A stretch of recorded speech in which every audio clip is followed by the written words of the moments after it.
biggest story to tell is when I was with MAF, you know, one of the greatest achievements for me and my team was to sign Abercrombie & Fitch.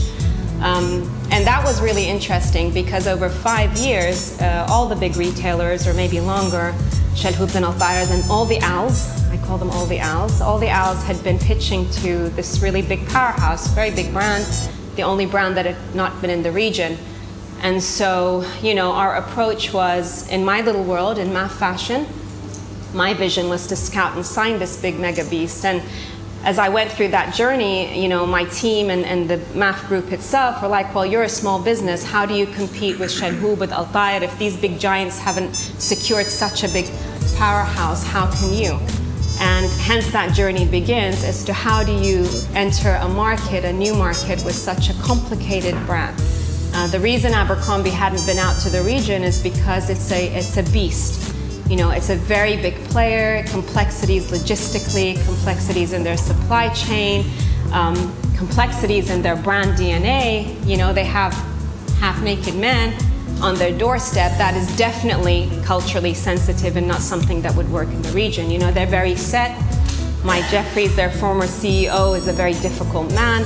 And they were all about control and ownership. For him, it was, I want Abercrombie to look and feel like it does in New York, in Fifth Avenue, to feel like it does in Paris, in Milan, etc. So that's why they had never signed with a partner, because they had not met a partner that understood the whole philosophy of branding and brand DNA and how to recreate such a complicated brand in a very challenging society, right? I mean, the good thing about Dubai is it's multicultural, it has many different nationalities, but as you take Abercrombie to Kuwait, Qatar, and certainly Saudi, it's a very different approach. So how do you enter a market? Is we spent, myself and my team, 18 months, really, it was like a courtship. Any time that we partner with a brand, I have very specific, stubborn requirements. One, I have to love it, because if I don't love it, my team don't love it, we don't feel it. Second, if we're gonna bring a brand in, we're gonna have to live the brand, speak the brand, you know, do whatever it takes to understand the psyche of that brand experience. Unlike a lot of other retailers, you go, you shop, you sign a franchise, you open a store, and that's job done. For us, it was, well, you know, I have to lose 2 stone.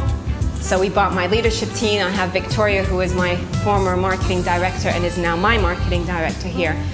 And we went on an 18-month journey of really living and breathing and being Abercrombie. I mean, we had ridiculously tight denim, ridiculously tight, you know, check pants. We had to go on a strict diet.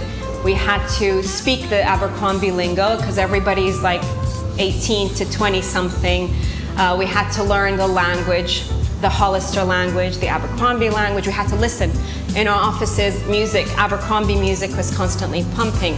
We went to Ohio to their, thank you, to their campus. They call it a campus because it's a university, literally, of around 5,000 Abercrombie-like people who are all fit and buff and exercise and high five and play basketball, and we're like 40-year-olds, you know, trying to live the life.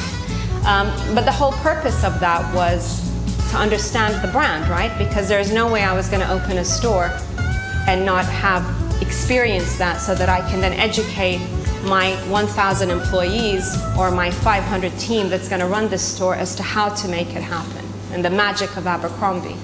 And that's why we won that account, simply because the team themselves understood our commitment. They understood from the onset that we don't just want to sign a deal and, you know, do an industry coup and then celebrate it in press. We actually genuinely wanted to understand how they worked.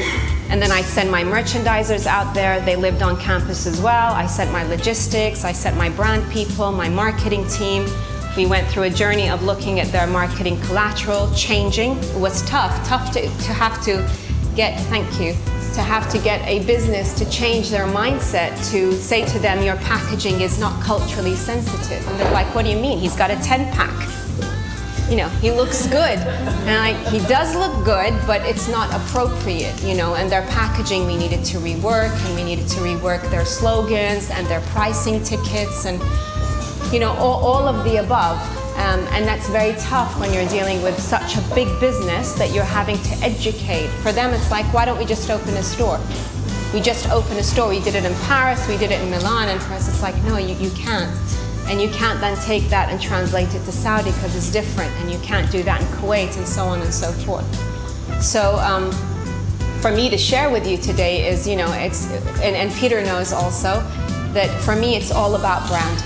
It's all about experience. It's all about emotionally connecting really to whatever it is that you do. It's not necessarily how do you enter a market, regardless of what the product is. We work with different products. We work with retail, fashion, food and beverage, lifestyle, beauty. It's how you apply that methodology to any product that you work in. And we always talk about consumer habits, how the patterns are, the demographics, and that respect to the culture and society that you live in that makes a successful brand.